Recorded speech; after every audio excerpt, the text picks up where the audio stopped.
Today's lesson is going to be on combining like terms. You're going to need your toolkit for this. And if you just take a look at the screen, all of the terms that are in the same color would be the same terms. So if you look at the 3 in blue, the 4 in blue, the -7 in blue, and the -6 in blue, those are the terms that you would be able to combine. So I could not combine this 4 with the 2x that's below it. So I'll talk about this a little bit more in the video. Alright, so you're going to need this toolkit entry on combining like terms found in Chapter 4. We're going to take a look at it together. We're going to highlight or underline some important things, and we're also going to take some notes. Let's begin by reading. This course uses tiles to represent variables and single numbers called constant terms. So the constant term, I'm looking at the expression right here. The constant term is just the number. So that's just the number 2 in the expression. The constant in this expression is 2. Combining tiles that have the same area to write similar expressions is called combining like terms. So when we combine terms that are the exact same, that's called combining like terms.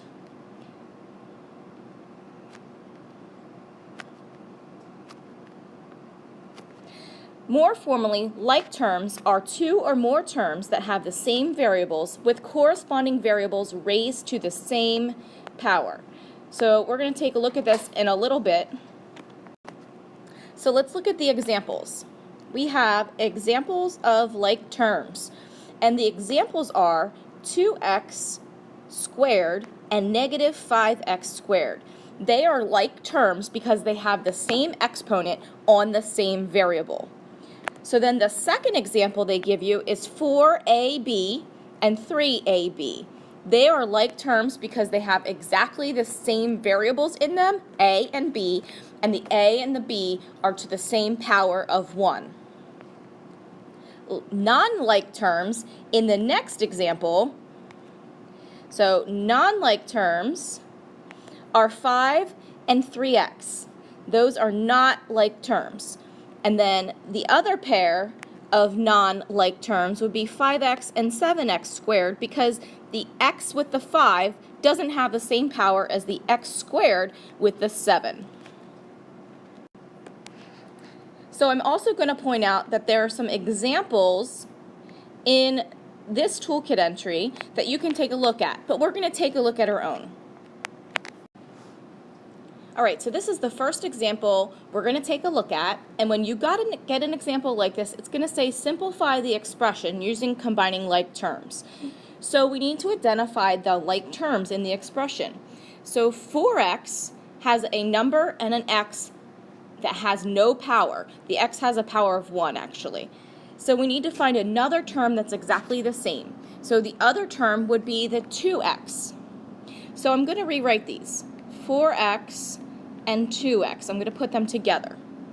Then I'm going to move on to the 6x squared, and I'm going to find the term that's exactly the same as that one. That's 8x squared. So I'm going to write those together. They are exactly the same because they have the same power on the same variable. And the last one, 10 and 9 are just constants in the expression. So now what I'm going to do is I'm going to add these. Okay, so now we're ready to add them. We have 4x and 2x, so 4 plus 2 gives me 6, and I keep the same variable. Notice in the original expression there were all addition signs, and there were no negative values. So all of my answers are going to be positive, and all of the terms in my final expression are going to be added together. So then I have 6 plus 8, that gives me 14. The variable with those is x squared. That means I have 14 x squareds. And then the last one is 10 plus 9, that gives me 19. So let's try another example that's like this one, that has all positive values and you're adding them all. And then we're going to take a look at some harder ones.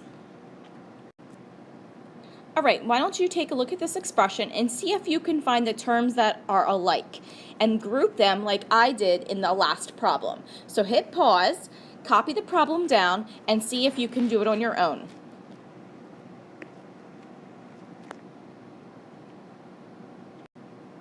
Okay, so the ones that are alike are in the same color, the 3x squared and the 6x squared. They are like terms.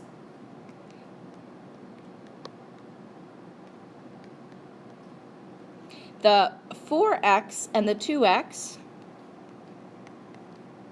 and the 1 and the 4. And again, everything has addition signs with it, and no numbers were negative, so we're just going to add them. When I add 3 and 6, I get 9x squared, plus 4 plus 2 gives me 6x, plus 4 and 1 gives me 5. So my end result, or my answer, would be 9x squared plus 6x plus 5. That's all the further I can simplify it. Let's try harder examples. All right, so this example is a little bit harder, and you want to take note that there are negative signs or minus signs, which means you're going to be subtracting that value. So I'm going to be subtracting this 4x squared from this 6x squared. Okay, so that's important to note. So let's take a look at the example together. I'm going to combine the 3x and the 6x, and then like I said, I have a negative 4x squared, because that means I'm going to subtract it, and then I have a positive 6x squared, and then notice I only have one constant term, and that has a minus sign in front, which means it's a negative 10. So now we have to put these together. All right, putting this together, 3 plus 6 is 9x. And then we have negative 4 and positive 6, so that's going to give us positive 2x squared. And the negative 10 doesn't have anything to combine with, so I just have negative 10. So my final answer is 9x plus 2x squared minus 10. So here's the next example. I want you to copy it down, pause the video, and try to find the like terms on your own, and then check back to see if you got the right solution. Okay, copy it down and pause it. All right, so I copied them down, and I brought the like terms out of the long expression and put them together. I also included the sign that was in front of the number. So 4x plus 2x gives me 6x. 6x squared minus 8x squared, or you could say 6x squared plus negative 8x, is still going to give me a negative 2x squared. And then last one, 10 plus negative 9 is going to give me positive 1. So my final answer is 6x minus 2x squared plus 1. So if you think you understand how to do these problems, don't worry about these 3 examples. But if you think you need more practice, copy these 3 examples down, hit pause, and then go to the next slide to see the answers or the solutions worked out. All right, so I'm going to work out that first example. All right, so let's take a look at it. We have a 1, and our other number is negative 10. So 1 minus 10, or 1 plus negative 10, is going to give me negative 9. Then we have 8x squared and a positive 5x squared. That's going to give me 13x squared, and that's positive, so I put a positive sign in front of it. And the last one is x. I made a mistake, so I need to go back. But x is by itself. I'm not adding it with anything, but I see something else I forgot. I have a plus 6, so I need to go back to the first one and add 6 to 9. So that gives me negative 3 plus 13x squared plus x. All right, here's example 2, and I'm going to work through it kind of fast. So 2x and then negative 6x gives me negative 4, negative 4x squared, and positive 2x gives me negative 2x squared. And then I have a plus 2 behind it. That's my final solution. All right, here's the last example. And I have a 6x squared and a 2x squared put together. That gives me 8x squared. I have a negative 2x and a positive 4x, so that gives me positive 2x. And then the last one is 6 minus 1, which gives me positive 5. My final solution is 8x squared plus 2x plus 5.